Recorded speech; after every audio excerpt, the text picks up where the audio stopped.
Tá nós dois hoje, todo mundo abandonou, mas nós vamos fazer um serviço melhor que todos eles juntos. Amém. É isso aí. Muda e vamos começar, vai. 3, 2, 1...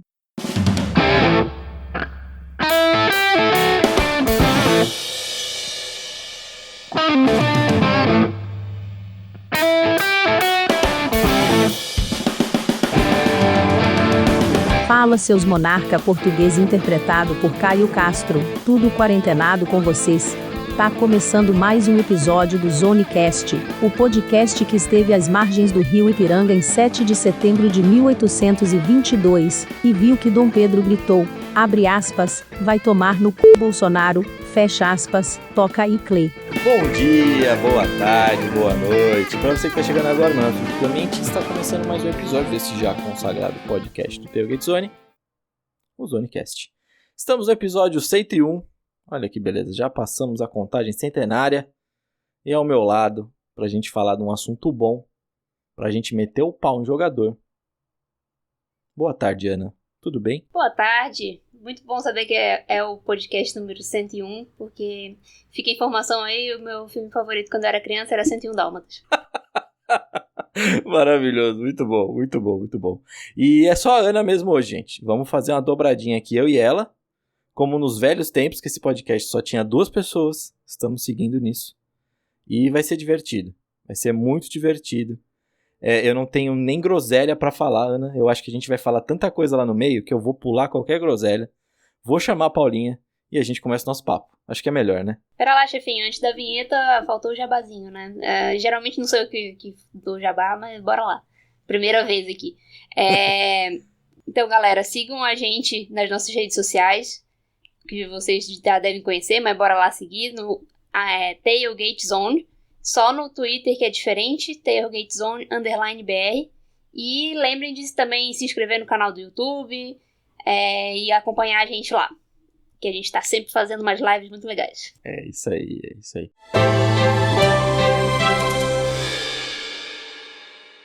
Vamos voltar com nossas séries. Começa hoje os maiores busts das ligas. Como estamos em época de NFL, a liga começa nessa semana já com Tampa Bay Buccaneers contra Dallas Cowboys. Um jogo maravilhoso que estamos ansiosos. Então vamos pegar esse hype de NFL e hoje, quais são os maiores busts da história da NFL? Não vai ser bem da história porque a gente tentou ficar ali no só 25 anos para trás de hoje. Mas enfim, Ana, pra galera que está chegando agora, pra galera que começou a ver o esporte, que está aprendendo algumas coisas ainda. O que é o bust? Quem é o nosso bustão? Eu notei aqui uma expressão pra gente definir o que é um bust, que é uma expressão que é bem conhecida, que é a expectativa é a mãe da decepção. Então, quando você cria uma expectativa ali, você pode se decepcionar. E é exatamente isso, né? O bust é aquele jogador que você esperava muito, geralmente escolhido numa pique alta, e ele acaba não funcionando no seu time, não funcionando na NFL. Tem aquele bust que não funciona no time e depois pode ir para outro lugar e funcionar. Já tem alguns exemplos na NFL. Tem o bust que simplesmente não funciona na NFL mesmo, não vai para frente. Acho que a gente vai focar mais nesse tipo de bust aí, vamos dizer. E acho que é basicamente isso, né? Você criou uma expectativa ali no jogador, tem todo aquele...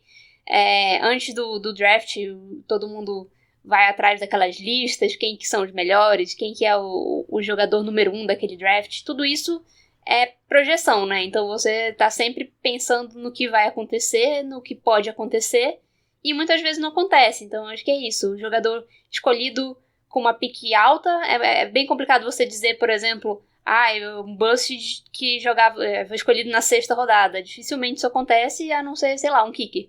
Isso pode acontecer, né? Porque para a posição dele seria uma pique alta, né? Mas geralmente o bust é o jogador escolhido numa pique alta, porque qual que é o motivo disso? Você vai dizer que um jogador que foi escolhido lá na 6ª, 7ª rodada, um jogador não draftado que não funcionou na NFL é um bust? Não, né? Porque não havia expectativa. Então a questão tá toda em cima do que você espera do jogador e o que ele não se torna, né? Exatamente. Normalmente esse cara que foi escolhido lá no final, lá pra frente, ou que não foi escolhido, foi um undrafted, como a Ana falou, normalmente a gente vai chamar esse cara de steal se ele produzir, né? É isso que a gente vai falar. Mas um cara que você já não espera nada mesmo, chamar de bust não tem como. Mas tem um negócio que você falou que eu achei bem interessante, você citou kicker. E eu não tinha colocado nenhum kicker nessa lista, mas eu gostaria de... na minha. Ah, então tá bom. Então eu não vou comentar isso agora não. A gente fala mais pra frente. Paulinha, então solta aquela vinheta só pra cortar a nossa explicação aqui e vamos para os nomes. Let it begin! Let it begin! Let it begin! Ana, o primeiro nome é de 1994. O cara foi pique número 3, terceira pique geral do draft de 94. Heath Shuler, quarterback pro Washington, que na época ainda tinha o seu nome racista, mas enfim, para a equipe do Washington. O cara hoje não mais, mas o cara teve 5, 6 anos de NFL, basicamente, e virou um grande congressista nos Estados Unidos, se assim a gente pode dizer, do Partido Democrata. O cara chegou até a disputar liderança das minorias junto com a Nancy Pelosi, mas o cara tem uma carreira fantástica na política, mas na NFL não foi tudo isso, né? Não dá pra dizer que ele não funcionou em Washington, né? Só que não foi exatamente Washington que ele tava pensando quando ele era jovem e queria ser um jogador de NFL. Ai, parabéns. Então, realmente, esse jogador aí, ele não funcionou. Primeiro que a carreira dele já começou um pouco errada ali. Errada não, né? Mas a relação com o time dele já não começou muito boa, porque ele fez um holdout querendo um contrato de 7 anos. E aí, acho que ele conseguiu esse contrato, mas aí ele, nas 2 temporadas ali que ele começou lá em Washington, ele teve um recorde de 4-9. Ele só lançou 13 touchdowns, 19 interceptações. E aí aconteceu isso, né? Ele foi mais um congressista do que realmente um jogador de futebol americano. O Washington ainda conseguiu capitalizar em cima dele, né? Em 96, ele foi escolhido em 94. Em 96 já foi trocado para New Orleans. E o Washington recebeu uma pique de 5ª e de 3ª rodada por ele, mas nunca foi pra frente. E ele foi inclusive chamado por um analista do Football Outsiders como the least valuable player, né? Então, o contrário do MVP. E uma coisa engraçada que a gente estava comentando em off é que, assim, se você pega sobre ele na Wikipedia, a primeira coisa que aparece é justamente a carreira política dele. E se você for rolar, até na página americana mesmo, não tô nem falando na página da Wikipedia em português, que sempre tem uma coisa diferente, mas você vai pegando lá pra baixo, tem só os dados dele em Tennessee, no college, e não tem os dados, as estatísticas dele na NFL, porque é muito medíocre, né? Só que em Tennessee realmente ele foi muito bom, e o que a gente estava comentando em off é que não dá realmente para levar em consideração o que esses caras fazem no college, porque pensar que em 93, a última temporada dele em Tennessee, ele terminou com um QB rating de 157.3, e que ele foi concorreu ao Heisman Trophy, foi o jogador do ano da SEC, foi MVP do Outback Bowl. Do college é uma maravilha, né? Que beleza. Na hora que eu abri a Wikipedia dele, eu achei que eu tinha entrado no homônimo, né? Porque muitas vezes você entra na Wikipedia e aí você olha, esse aqui é o político, vou pular agora pro jogador de futebol americano. Mas aí eu vi, não, realmente era o cara mesmo. E assim, por mais que ele foi um bust, né? Não tinha muita coisa interessante, tô olhando aqui, não tinha muita coisa interessante na posição de quarterback naquele ano. Eu tô olhando por cima, tá? Não olhei a fundo. Mas logo em seguida, o quarterback que foi escolhido na 6ª rodada é o Trent Dilfer. Então, dá pra ver aí que apesar de ser um Super Bowl champion, né? Não era lá essas Coca-Cola, o Trent Dilfer também. Então, talvez a classe também não tenha ajudado. Só que perto do Trent Dilfer ele foi um dolinho, olha que beleza. Que também não é parâmetro nenhum, é o que você falou. E é isso. Vamos pro próximo, que é um cara que é uma história legal. É uma história legal. Pensar que no draft de 98 perguntava-se Ryan Leaf ou Peyton Manning. Que coisa bizarra. E quando eu tava pesquisando, inclusive, eu li, não sei se é verdade, que tinha, vários scouts dos Colts preferiam o Ryan Leaf. Mas aí o Manning impressionou mais nas reuniões e tal, nas entrevistas, e é realmente absurdo você pensar num negócio desses com um cara que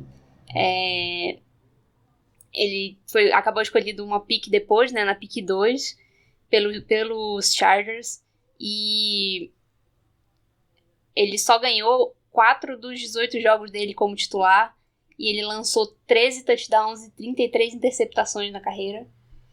E assim, ele só esteve mesmo nos Chargers. E o que falam sobre ele é que ele tinha, além de jogar mal, né, ele tinha um comportamento ruim, ele faltava em reuniões, e ele sofreu com lesões também, e ele tinha dificuldade para ficar focado, né? Então isso tudo fez com que a carreira dele não fosse para frente e ele acabasse sendo discutivelmente, entre ele e um outro cara que a gente vai falar depois, um dos maiores busts da história da NFL. Ele ficou 4 anos na liga, basicamente, né? Ele foi draftado pelos Chargers, como a Ana comentou. Depois ele tem uma passagem pelos Buccaneers. No mesmo ano, uma passagem pelo Dallas Cowboys. E aí, ele até tenta uma chance no Seahawks, mas não vai pra frente, e aí termina mesmo. E é o que a Ana falou, ele é discutivelmente um dos maiores busts da história da NFL. É muito engraçado olhar pra trás e julgar e falar, nossa, como os caras acharam que esse cara era melhor que o Peyton Manning. Mas é muito fácil também a gente olhar pra trás e julgar isso agora, mas que coisa bizarra, que coisa bizarra. E o Chargers não dá muita sorte também, né? Coisa boa, né? Eu acho que realmente é bem complicado a gente olhar pra trás e falar, até porque eu mesmo já gostei de vários busts mais recentes que a gente pode falar depois, mas é realmente bem absurdo você pensar que estava entre ele e o Manning, né? Totalmente. Mas tá aí, Ryan Leaf tá nessa lista como 2 aqui, mas é só por conta de ordem de data mesmo, porque pra gente é um dos maiores, né, Ana? Acho que não tem nem o que discutir nesse sentido, né? Acho que o Leaf lá não estaria nem perto do número 1, né? Apesar dele ter tido realmente uma carreira bem, bem ruim. Mas tem outros nomes aí que a gente vai falar, a gente tá fazendo em ordem de ano. Então já no draft seguinte, tô falando com inglês bonito. Temos os Bengals na pick 3, na terceira pick geral, pegando Akili Smith. E aí também é um quarterback, e eu tenho pra dizer, os Bengals também é um timinho que não dá sorte com quarterback. Porque, pelo amor de Deus. De fato, o Akili Smith entrou na NFL em 1999, né? E ele acabou totalmente não funcionando. Ele tem 17 jogos como titular nas 4 temporadas dele, então ele sofreu também para permanecer em campo, só 17 jogos em 4 temporadas. O recorde dele é de 3-14, ele só ganhou 3 jogos na carreira, e 46,6% dos passes de passes completos, né? Então, ali 47%, que é bem absurdo. A gente fala aí que é de 60 para cima, né? O mais usual, até 65 para cima, um número ok. E aí o cara com 46% é né? E ele só tem 5 touchdowns na carreira dele na NFL e 13 interceptações. Depois dele sair dos Bengals, ele ainda teve passagens pelos Packers e pelos Bucks. Nos Packers ele tentou ser o backup do Brett Favre, mas não rolou. E nos Bucks também ele só teve uma passagenzinha foi só training camp mesmo e não conseguiu fazer o time. E ele foi também para a NFL Europe, em que ele jogou só 4 jogos como titular, e ele foi para CFL, onde ele foi o terceiro quarterback do time dele. Então, QB3 da CFL. Isso aqui é a definição perfeita de bust, e eu vou melhorar essa história desse bust aqui. Porque assim, ele foi draftado em 99, e se vocês não sabem, o draft de 99 tem uma história muito engraçada envolvendo o Rick Williams, que o Saints basicamente dá um draft inteiro para pegar o Rick Williams. Já tá ótima a história aí. Aí existe um papo de que o Saints, na verdade, queria pegar essa pick 3 dos Bengals para pegar o Rick Williams na 3, porque estavam com medo de que os Colts pegassem o Rick Williams na 4. Enfim, eles não conseguem trocar com os Bengals, porque os Bengals estavam fechados em pegar o Smith. E aí, o que acontece? Era melhor ter trocado ter trocado essa pick aí, ter ganho o draft inteiro do Saints, e aí não ficava com esse bustão na 3 aí. E só mais coisa ainda para essa história ficar mais legal. Ele também tentou carreira na MLB, mas obviamente também não conseguiu. Ele acabou ficando só nas ligas menores do beisebol e tá aí. É bustão em tudo esse aí. É coisa maravilhosa, coisa primorosa. Mas pra melhorar ainda essa história, ele foi pego na escolha número 3, né? E logo abaixo dele na escolha número 4 foi o Adrian James, um Hall of Famer. E na pick número 7, Champ Bailey, outro Hall of Famer. Então, tá aí pra dar uma complementada no negócio. Maravilhoso. Então vamos pro próximo, que já é 2003. É uma pick dos Lions. Olha os Lions aqui aparecendo também. Ai, que coisa maravilhosa. Pick 2, segunda escolha geral do draft 2003. Os Lions pegam o wide receiver Charles Rogers. Se eu falar pra você, Ana, eu não tenho a menor vergonha de falar isso. Eu comecei a ver NFL em 2006, por conta de Peyton Manning, aquele Colts maravilhoso. E eu não lembrava do nome desse cara. É o primeiro não quarterback que a gente comenta, né? Ele foi a escolha número 2 de 2003. E é um clássico bushzão, né? Ele se aposentou depois de só 3 temporadas. Ele teve 84 targets na carreira. 84 vezes o quarterback dos Lions lançou a bola na direção dele. Ele só recebeu 36 desses 84, uma porcentagem de recepções de 42,9%. Ele teve 440 jardas na carreira e 4 touchdowns em 15 jogos, 9 como titular em 3 temporadas. Então, além dele não conseguir receber os passes, ele não conseguia ficar em campo e teve muitas lesões e também teve problemas com drogas. Então, é um jogador que realmente não funcionou, né? Falhou. No college, só pra comentar também, né? Porque é aquele negócio que eu falo do cara enganar. Fui acabar procurando os dados dele, porque eu acabei de falar que eu não lembrava desse cara. Foram 2 anos em Michigan State, 12 jogos. Na primeira temporada dele em Michigan State, 1.470 jardas, 14 touchdowns. Na segunda temporada, 1.351 jardas, 13 touchdowns. Então ele teve uma carreira boa no college, podemos dizer assim. Foi All-American em 2002. Cadê? Eu perdi o outro. Ah, tá. Fez parte por 2 vezes do time da Big Ten, né? Então, assim, era um cara muito... Era um prospecto interessante, podemos dizer assim, se você olhasse puramente o college. E uma das cenas que é muito famosa dele, depois eu fui descobrir, era até contra Notre Dame e eu não tinha ideia de quem era esse cara.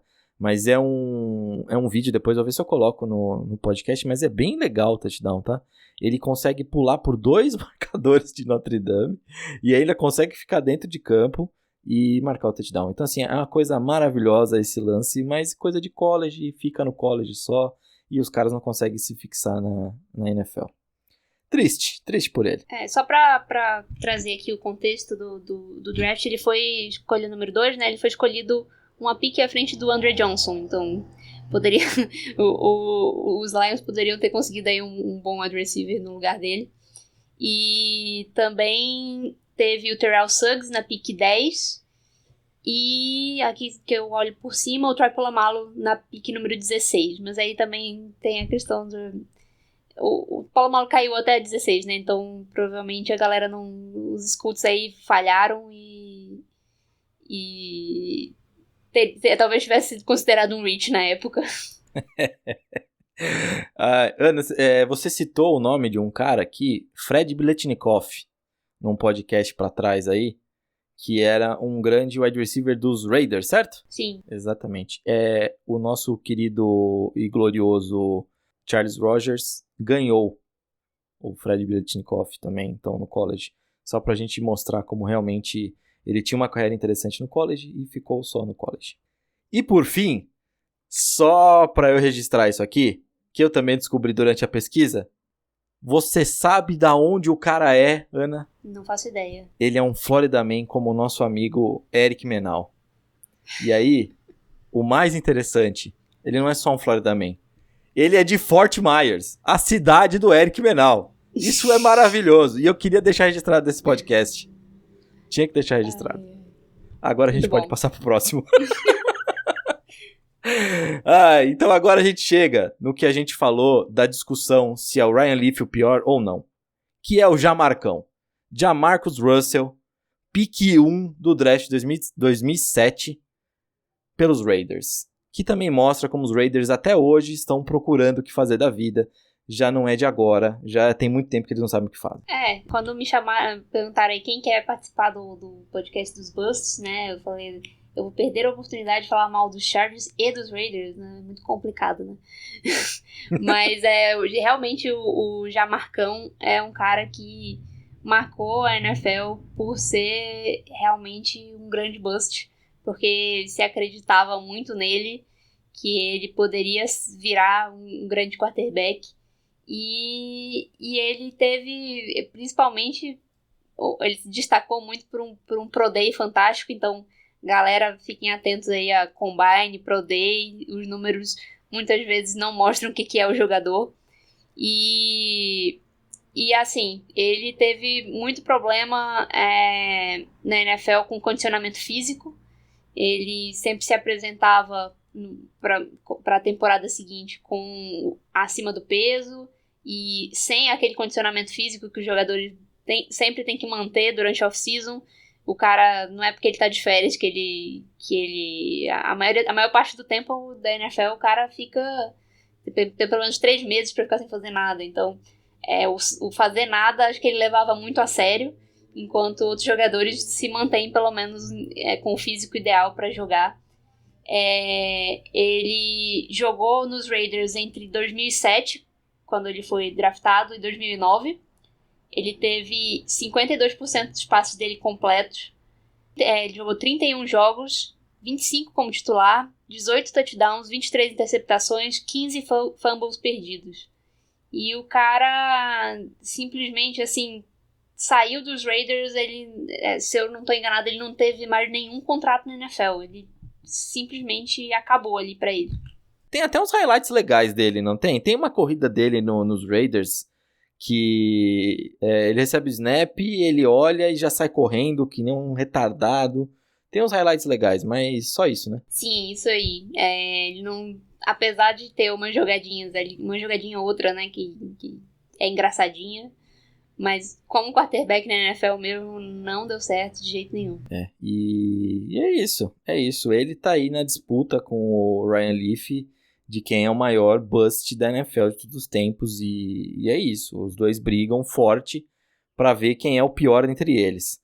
E tá aí mais um QB nessa lista. O que a gente mais vai ver nessa lista é QB. É uma posição que, se você não for minimamente bom, você grita sua falta de talento, né?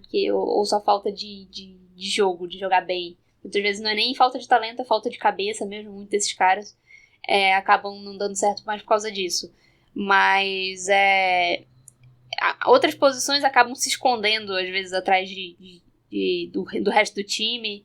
E é mais os números deles que gritam do que a ausência de números, do que realmente você... Quando você é o quarterback, você tem que ser o rosto da franquia, né? E se você não for minimamente bom, você não funciona de jeito nenhum. Então, acho que é muito por causa disso. E também porque o quarterback é muito escolhido nas escolhas ali no top 5, né? A posição, com certeza, com o maior número de escolhas ali nessa região do draft. Então, acaba tendo o maior número de busts mesmo. E aí, o próximo nome agora que eu já vou trazer, é interessante porque, assim, quando a gente falou desses outros nomes, foram caras que jogaram 2, 3 anos no college, o suficiente para entrar na NFL, né? O próximo nome é o Jake Locker. O cara era de Washington Huskies. Ana, esse cara, tudo bem, ele teve performances interessantes no college, né? Terminando a carreira aí com... A carreira no college, né? Com 7.639 jardas e 53 touchdowns.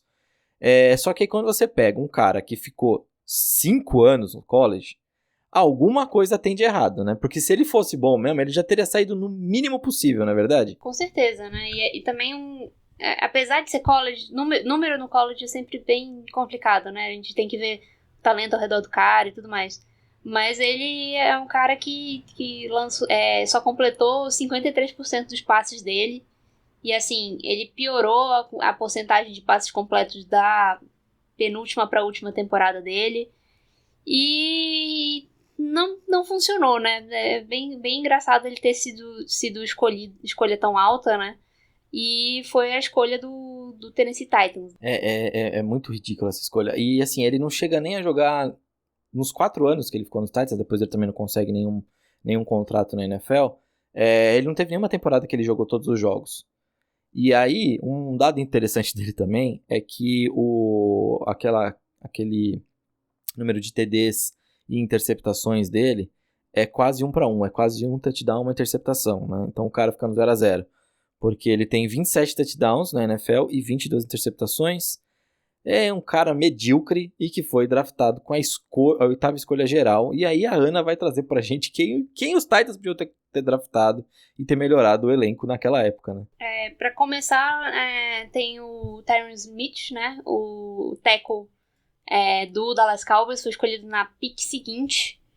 E 2 picks depois, na verdade, 3 picks depois, você tem ali alguém que acabou indo para um rival de divisão dos Titans e virando um futuro Hall da Fama. Ainda não é um Hall da Fama porque ainda tá na NFL, J.J. Watt. Então, na pick número 11 saiu J.J. Watt. Se queria um quarterback, era melhor ter dado o reach ali na 8ª escolha no Andy Dalton, que continua na NFL até hoje, do que pegar um Jake Locker, né? Ai, caramba, muito bom. Mas esse aí é o Jake Locker. Jake Locker, um bastão aí, legal. Foi um draft que assim, foi realmente bem fraco na posição de quarterback. Isso aí dá pra dar essa desculpa pros Titans. O melhor dessa classe foi o Cam Newton, que foi a escolha número 1. E, assim, realmente funcionou em Carolina por um tempo.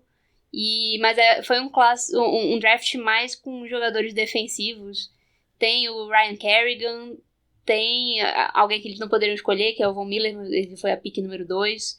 O J.J. Watt, então o Patrick Peterson, que também foi antes, e também o Julio Jones e o Aldon Smith, que foi antes. Então, antes dele também tiveram uns nomes bem interessantes. Mas assim, não foi um super draft, mas não é por causa disso que você precisava pegar um quarterback tão ruim, né? Aí a gente vai pular e a gente vai chegar agora num cara que não é quarterback. O cara é running back. E, Ana, fala pra mim, vai, que eu já tô até deprimido de começar a ter que falar esse nome aqui. Já me bate uma tristeza, depressão, é complicado. O próximo nome, eu tava até falando com você antes, tava até comentando antes, é o cara que a gente chama de double bust, né? Ele conseguiu ser bust 2 vezes na carreira. Ele era um running back de Alabama, muita gente já deve saber de quem eu tô falando. E ele, até você entregou um pouco, ele foi a escolha número 3 dos Browns. Aí ele, lá nos Browns, teve até que uma temporada ok, como calouro. Só que os Browns resolveram se desfazer dele, né? Ofereceram ele, deram uma vendidinha e conseguiram que os Colts trocassem uma escolha de primeira rodada por ele. E eu tô falando, é lógico, do Trent Richardson, que foi realmente um bust muito grande. O cara, sinceramente, ele deve ter algum problema de visão, porque ele não consegue encontrar o gap nem que esteja na frente dele, assim, batendo na cara dele, alguém apontando umas setas, assim, ele não consegue encontrar. E é um cara que ele era considerado o melhor running back prospecto desde o Adrian Peterson. Ele era um cara que chegou na NFL cheio de hype e não funcionou de jeito nenhum. Ele foi até jogar na CFL, jogou na AAF, porque realmente não tinha espaço para ele na NFL. A última vez que ele apareceu no jogo de NFL foi em 2014. Ele foi draftado em 2012, então teve uma carreirinha aí bem pequena, só uns aninhos, viu? Porque não tinha condições. E é ele, e se eu não me engano, é ele que começa com o que eu brinco até hoje, de que a gente tem que tomar muito cuidado com os running backs de Alabama. Porque foi um monstro, tinha uma linha ofensiva bizarra na frente e destruiu números no college. Mas... ele foi a escolha número 3, logo depois de 2 quarterbacks, o Andrew Luck e o Robert Griffin III. Na pick número 8 teve o Ryan Tannehill, né, que continua ali muito bem na NFL. Teve um começo complicado em Miami. Esse aqui é o caso que eu diria que eu comentei lá no começo, de o cara que é o bust para um time, mas que funciona na liga. Acho que o Ryan Tannehill é um clássico disso, né? Ele é um cara que foi selecionado pelos Dolphins, não funcionou lá de jeito nenhum, acabou sendo trocado para Tennessee e tá tendo uma baita carreira lá, ressuscitou a carreira. Mas depois do Tannehill teve o Luke Kuechly, que é um futuro... eu acho que é um futuro Hall da Fama, apesar de ter tido uma carreira curta, né? Tem o Stephon Gilmore, teve o Dontari Poe, teve o Fletcher Cox, teve o Melvin Ingram, agora sim, Chandler Jones, e aí vai. Tem muita gente boa ali depois que poderia ter sido a escolha, mas acabou sendo o Trent Richardson, né? E assim, os Colts também poderiam ter feito coisa melhor com essa pick que eles enviaram. Com certeza. Beleza, e é isso. Então, muita tristeza com essa pique. É isso. Coltão com péssima decisão, os Browns com péssima decisão, e é isso aí. Seguindo na nossa lista, a gente vai continuar com um jogador que não é quarterback. E esse bust é um bust da hora, mas é um bust que eu até tenho um carinhozinho. Que é o Dion Jordan, que é um defensive end que os Dolphins pegaram em 2013, ou seja, no draft seguinte ao Trent Richardson, na pick 3 também. Então essa pick 3 aí tá encantada. É um cara que também foi maravilhoso em college e não correspondeu a nem 1% do que se esperava dele. Realmente é um cara que com certeza não chegou às expectativas. Ele tem só um jogo como titular nos Dolphins, um cara que foi escolhido na pick número 3, né? Ele teve muita dificuldade para permanecer no time e teve muitos problemas ali no time. Inclusive, 3 suspensões por uso de drogas até antes da terceira temporada dele. Então, em 2 anos, ele foi suspenso 3 vezes por uso de drogas. E ele não passou no físico dele, no teste físico dele em 2016. E acabou foi pro Seahawks, mas não teve só 3 jogos como titular lá. E foi pra Oakland, foi pra São Francisco. Não deu certo na NFL de jeito nenhum. Você tem os números dele aí? Eu não tenho. Tenho sim. Tô gaguejando, tá beleza. Ele na NFL, né? Então, o primeiro na NFL, como a Ana tava falando, ele tem 13,5 sacks, 26 tackles assistidos, 82 tackles solos. E é isso, e 63 jogos que ele participou, só 5 como titular. E pra complementar aqui sobre a carreira dele, ele acabou só jogando mesmo 2 temporadas, 2013 e 2014, nos Dolphins. 2015 ele foi suspenso a temporada inteira por causa da questão que eu falei das 3 suspensões por uso de drogas e por abuso de substâncias ilegais, no caso, né? E aí a temporada de 2016 ele não jogou também. E aí ele na verdade, nos Dolphins, que foi o time que draftou ele, vou fazer as contas aqui, ele tem 46 tackles combinados, né? E 3 sacks. Isso em 26 jogos que ele jogou no total e só um jogo como titular, como eu comentei. Então, pros Dolphins mesmo, ele não rendeu nada, até que depois, assim, não teve nada espetacular, mas pelo menos ele teve 3 joguinhos como titular lá no Seahawks e teve 5 sacks e meio pelo Seahawks, já foi mais do que ele teve por Miami, e isso em 2 temporadas. Ele teve 2 sacks em Oakland e 3 sacks em São Francisco. Então, ele é um cara que acabou com a carreira dele com só 5 jogos como titular, mas pelo menos continuou na liga por vários anos. Só não chegou nem perto de ser alguém digno de uma escolha número 3 no draft, né? Não é nem um pouco, né? Se você pegar ainda quem vem depois, Lane Johnson, Ezekiel Ansah, Sheldon Richardson também poderia ser uma escolha melhor, Eric Reed, tinha muita gente que podia ter vindo depois e podia ter ajudado aí até não, se fosse o Lane Johnson, Hopkins. O Hopkins também, muito bem lembrado. Xavier Rhodes, Cordarrelle Patterson, até o Cordarrelle Patterson teria sido melhor. Zach Ertz, Desmond Trufant, Tyler Eifert, apesar de não ser muito bom, mas é melhor do que... Basicamente todo mundo aqui seria melhor, vamos falar a verdade, né? Mas depois a gente vai continuar fora de quarterbacks ainda, então a gente vai ter um que não é quarterback e outro que é. E são 2 péssimas escolhas do mesmo time. Que aí a gente pode dar aquela zoada. Parabéns aos Bears, que em 2015, com a pick 7, pegaram Kevin White. E eu não vou dar spoiler da próxima, vamos falar do Kevin White primeiro. Ele era muito bom em West Virginia. Como senior, ele teve 1.447 jardas e 10 touchdowns. E ele foi o segundo recebedor fora do board naquele ano. Mas ele acabou tendo só 25 recepções na NFL. E assim, teve depois dele, só como os wide receivers escolhidos depois dele, Stephon Diggs, Tyler Lockett, Devante Parker. Só esses 3 aí. Ele continua na NFL, ele tá no practice squad dos Saints, mas com certeza é um baita de um bust. O cara escolhido na pick número 7, né? E na pick seguinte teve o Vic Beasley, teve o Todd Gurley 2 picks depois. Eu vou pular o Eric Flowers aqui, porque é complicado. Outro bastão também. Outro bastão. Teve o Andrew Speech na pick número 13. Teve o Melvin Gordon, também running back. Teve o Marcus Peters. Aí, como eu já falei, o Devante Parker. Até o Nelson Agholor também, dá pra dizer. Porque tem uma carreira legal comparada dele. E assim...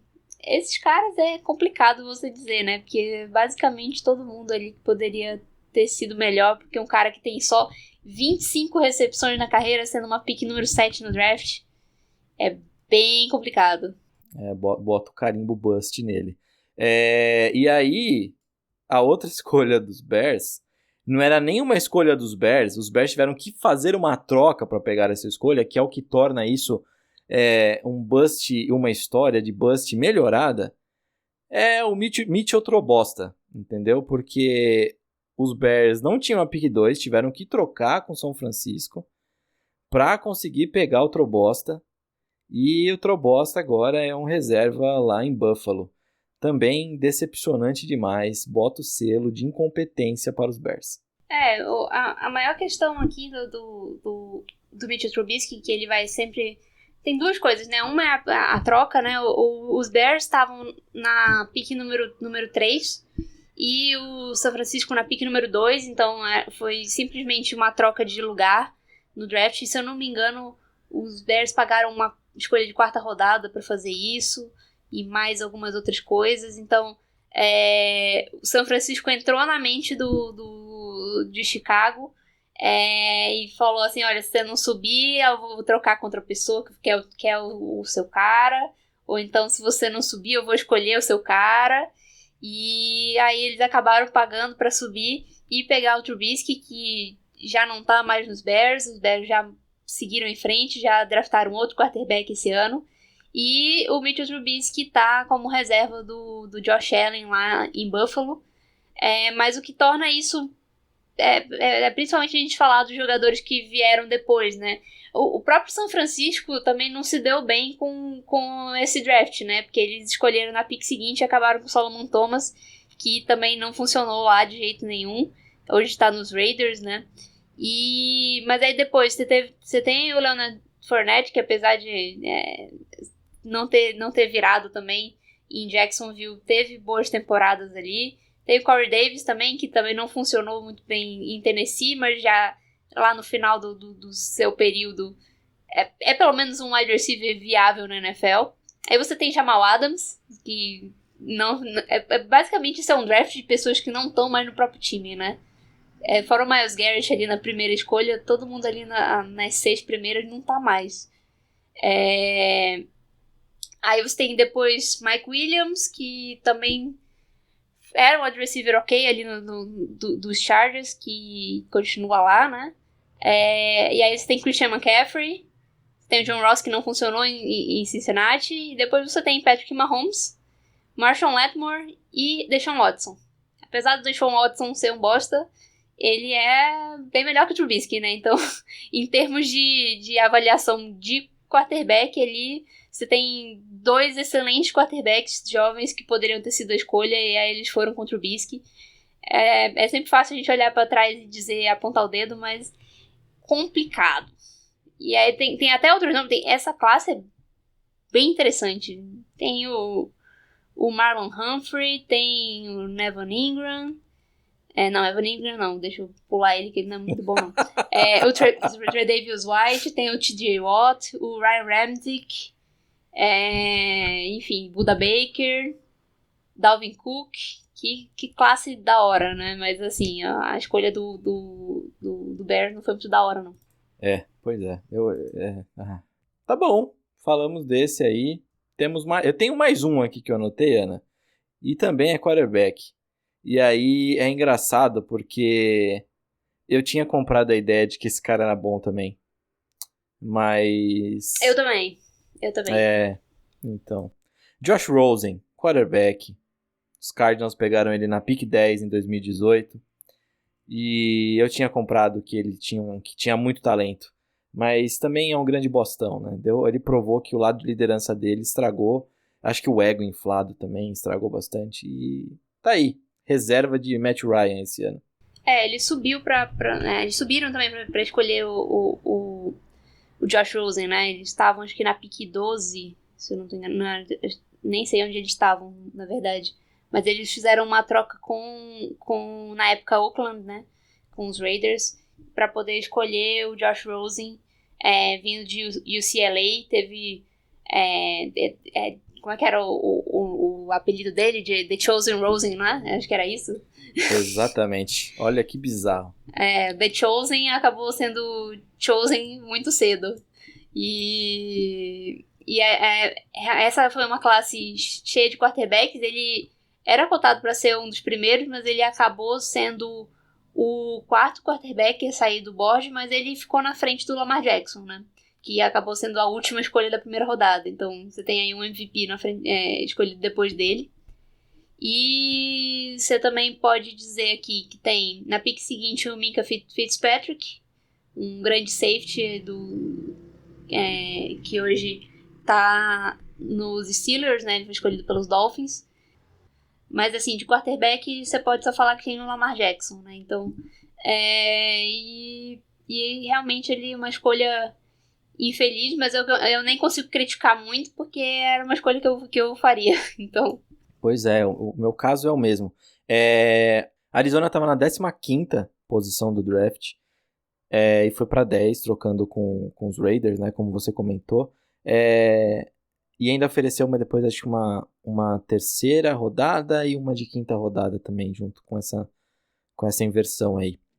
Mas o mais engraçado é que com essa escolha que os Raiders têm na 15ª, eles pegam um Colton Miller. Ou seja, os Raiders também não sabem o que fazem. Então, assim, não vai ser um bust como o Josh Rosen, como a gente já comentou aqui, mas enfim, é Raiders, né? Muito obrigado, Jefinho, que quando eu falo pode parecer perseguição, então vou ficar de boa nessa. E acho que vale a gente comentar sobre o Josh Rosen e o caminho, porque às vezes galera que chegou depois...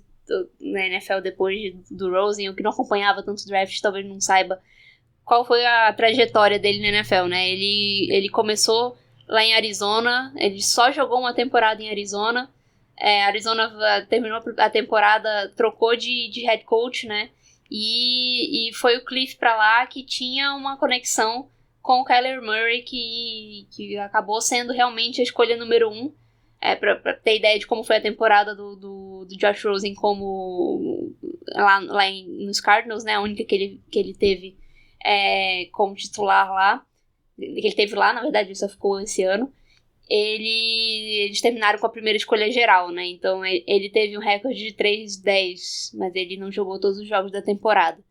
Ele acabou sendo trocado no próprio segundo dia do draft para Miami. E aí, lá em Miami, ele acabou também não se firmando. Ficou entre ele, acho que, se eu não me engano, Fitzmagic, né? Eram os 2 quarterbacks lá em 2019. E esse ano, ano passado, ele acho que passou um tempo no practice squad dos 49ers. Ele também passou um tempo no practice squad do Tampa Bay Buccaneers, depois dos 49ers. E ele também estava esse ano nos 49ers até ser dispensado. E agora ele conseguiu o espaço dele no roster ativo dos Falcons depois que o A.J. McCarron machucou, tá fora da temporada. Então, os Falcons se viram sem um reserva pro Matt Ryan e o Josh Rosen acabou caindo ali de paraquedas e conseguindo uma vaguinha ali no roster. Vamos ver, tomara pra Atlanta que ele não precise jogar. Tomara mesmo, porque, como eu comentei lá no Sports, foi feio de ver o cara jogando na pré-temporada. Por mais que ele tenha que aprender playbook e tudo mais ainda, foi feio de ver. Ana, eu fechei a lista aqui. Você tem mais alguns nomes interessantes que a gente poderia falar? Tenho sim. Eu fiz uma pesquisa e eu fui anotando os outros nomes que iam aparecendo também, que eu acho que pode ser interessante comentar. Teve o Steve Niehaus no Seahawks com a escolha número 2 geral. E assim, o que tem de interessante nessa escolha, ele é um cara que ele teve uma ótima temporada de calouro e ele foi a primeira escolha do Seattle Seahawks, da história do Seattle Seahawks.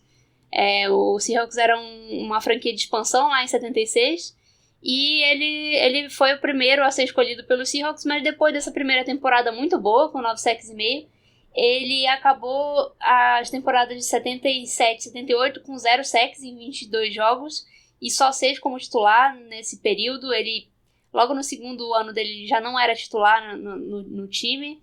Ele não conseguiu produzir mais e ele ainda teve 3 jogos em Minnesota em 79 antes de se aposentar. E ele realmente não funcionou ali. É um caso bem interessante, que é a primeira escolha do Seattle Seahawks. Foi um baita bust. Tem um quarterback também escolhido pelos Packers na escolha número 6 geral de 1981, que é o Rich Campbell. Ele não foi uma escolha top 5, né, número 6, mas ele é o único quarterback da história da NFL selecionado no top 10 desde que houve a fusão entre a NFL e a AFL, que nunca teve nenhum jogo como titular. Então, realmente não funcionou. Uma escolha número 6, único quarterback top 10 a não ter nenhum jogo como titular desde que a NFL virou o que é a NFL hoje. Tem outro caso aqui em 1989, que esse é bem interessante, que é um cara que se chama Tony Mandarich. Ele foi um offensive tackle dos Packers, escolhido em 89, e ele foi considerado pela Sports Illustrated como o melhor offensive tackle, o melhor prospecto de offensive tackle da história. Só que o que se descobriu depois é que isso era muito baseado nos esteroides que ele acabava usando no college. E o principal disso daqui, desse jogador, é que além dele ter sido um grande bust por ter sido considerado o maior OT, na verdade o maior jogador de linha ofensiva, prospecto de linha ofensiva da história e não ter virado nada, ele foi escolhido na frente de Barry Sanders, Derrick Thomas e Deion Sanders. Acho que foi em seguida, depois dele, esses 3. Então, foi cortado 4 temporadas depois, problemas com álcool e drogas, esteroides no college. problemas de ética de trabalho colocaram esse cara pra fora da NFL e ele nunca funcionou, apesar de todo esse hype aí que existia sobre ele. Parabéns aí pro GM do time. É, viu? parabéns pro GM aí e também pra mídia, né? Porque o cara, muito disso aí do cara ser bust, também a expectativa gerada pela mídia e não funcionou. Tem um outro cara aqui que, inclusive, a gente citou alguém da classe dele que foi escolhido, acho que 2 escolhas depois. Foi o Akili Smith, quarterback que a gente falou ali que foi pra NFL Europe, depois pra CFL. Teve um outro quarterback que foi a escolha número 1 geral daquele ano, que é o Tim Couch, que foi escolhido pelos Browns. Ele, apesar de não ter jogado bem, ele levou os Browns pros playoffs em 2002, o que é, assim, incrível para os Browns daquela época, né? Agora os Browns estão se arrumando, mas quando você fala em Browns nos anos 90, no início dos anos 2000, playoffs, então é complicado. Mas ele teve muito problema com lesão e não conseguiu, virou um total bust ali, ainda mais sendo uma escolha número 1 geral. E aí, falando daquela história lá do kicker, o chefinho, kicker também pode ser bust, né? Você pode até falar assim que um kicker escolhido na 5ª rodada é um bust, porque não costuma muito acontecer, né? Geralmente os kickers são escolhidos na 5ª, na 6ª, na 7ª ou undrafted, né? Mas aí você vê um kicker escolhido na 2ª rodada. A gente já teve casos de kicker escolhido na 1ª, né? Mas acabou não sendo um bust, acabou funcionando dentro da posição dele. Mas esse kicker escolhido na 2ª rodada é o Roberto Aguayo, a pick número 59 do Tampa Bay Buccaneers. O que acontece? O Roberto Aguayo só jogou uma temporada em Tampa, só a temporada de 2016, e ele só acertou 22 dos 31 field goals dele tentados, e o mais longo foi de 43 jardas, e ele ainda errou, acho que 2 extra points, e acabou perdendo a batalha no ano seguinte nos training camps pro Nick Folk. E o curioso é que, falando do Nick Folk, o Aguayo passou pelos Bears, pelos Panthers, pelos Chargers, não conseguiu fazer o time, e ele também passou pelos Patriots, e ele perdeu a batalha, foi ano passado, justamente pro Nick Folk. Então o Nick Folk acabando com a carreira do Roberto Aguayo. Nossa senhora, quanto nome, hein, Ana? Agora eu só vou fazer... Eu ia falar do Aguayo, mas eu acho que eu vou falar outra coisa. A gente combinou que se o cara levou pros playoffs, ele não é bust. Aí você botou o Tim Couch aí, não gostei. Vou falar Tim Tebow também bust, então, aqui. Não, Tebow não é bust, não. E o Couch aí foi a escolha número 1 geral. E assim, levou pros playoffs, mas foi daquele jeito, né? Então, ele realmente não funcionou lá em... Mas tudo bem, bora desconsiderar o Tim Couch, então... ainda mais que não, ele levou... eu tô brincando, faz sentido, eu também concordo que ele tem que estar nessa lista. É que eu só quis brincar com aquilo que a gente tinha conversado em off sobre ter levado os playoffs ou não. Tim Tebow é outro patamar. Tim Tebow, ele não tem como ser bust, Tim Tebow é Deus, então Deus Exatamente. Não pode bustar. O único bust pra ele seria um busto no Hall da Fama. Nossa, perfeito, adorei essa. Inclusive, nós vamos terminar com essa sua frase, entendeu? Porque, por favor, botem Tim Tebow no Hall da Fama. É isso que nós temos que falar, no Hall da Fama do futebol americano. É isso aí. Dicas legais, dicas sensacionais. Bom, fiquei procurando dica pra gente dar, 30 for 30, documentário, ESPN, o que fosse pra falar de bust. Não achei. Então, pra gente ficar no assunto, o que acontece? Tem um vídeo curto, de 13 minutos, do The New York Times, falando sobre... o bustão Ryan Leaf. Então é bem legal esse vídeo. Lógico, você vai ter que, se quiser colocar num closed captions ali do YouTube, ou então acompanhar. Eu acho que o inglês não está muito difícil não, dá para acompanhar bem. Então aproveitem, o vídeo é bem interessante. E aí, para ficar no tema, temos esse videozinho que estará no link do podcast. E para complementar, eu quero também colocar um filme pra gente descontrair, pra gente assistir. Nem descontrair tanto, mas pra pensar mesmo. Que chama The Express. Ele conta a história do Ernie Davis. Para quem não sabe, Ernie Davis foi o primeiro jogador afro-americano a ganhar o troféu Heisman. A história é muito bacana. Ela vai explorar tópicos de direitos civis, racismo, discriminação e sobre o atletismo, né? Sobre o cara, sobre quem era Ernie Davis. Então, vale a pena assistir, é bem legal. O filme não está em nenhuma plataforma de streaming, então você tem que locar, mas está bem em conta. Paguei R$ 7,90 na locação, então aproveitem, assistam esse filme que é maravilhoso.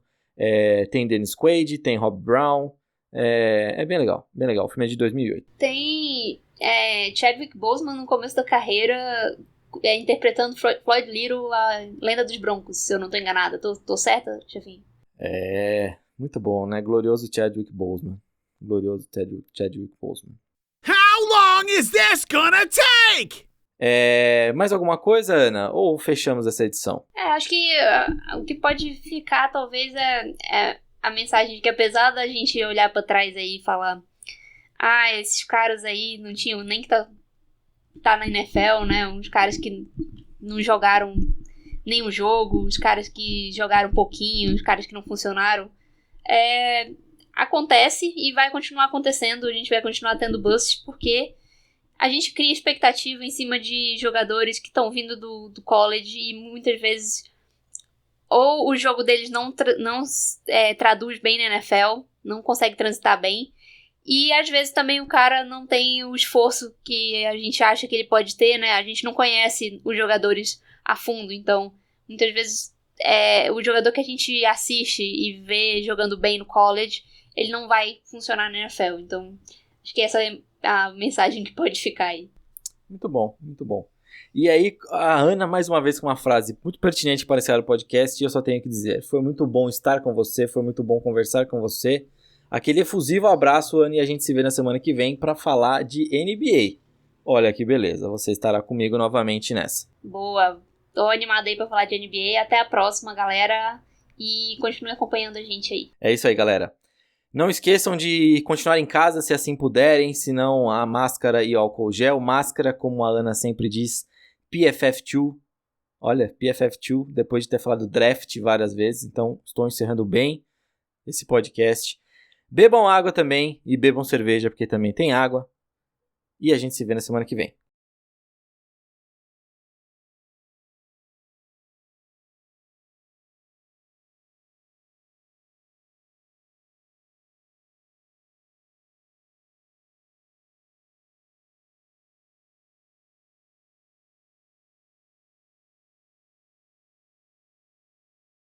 É isso aí, seus monarca português interpretado por Caio Castro. Acabou mais um episódio do Zonecast. Fazer produção de conteúdo de esportes americanos por 101 semanas seguidas aqui no Brasil, e querer muita audiência parece um projeto de maluco. Mas imagina sair na rua num dia 7 de setembro, para defender gasolina a R$7, dólar acima da casa dos R$5, botijão de gás acima de 100, 15 milhões de desempregados, superfaturamento na compra de vacinas e 584 mil mortes por ineficiência de um governo. Lembrem-se, ameaça à Constituição não é protesto, é golpe, é arruaça. Enfim, sem ânimo, sigam tomando a boa e velha água, que o Dodô sempre falou, para superar os dias difíceis, e nos sigam nas redes sociais. Semana que vem tem mais, toquinhos de luz no cotovelo de vocês.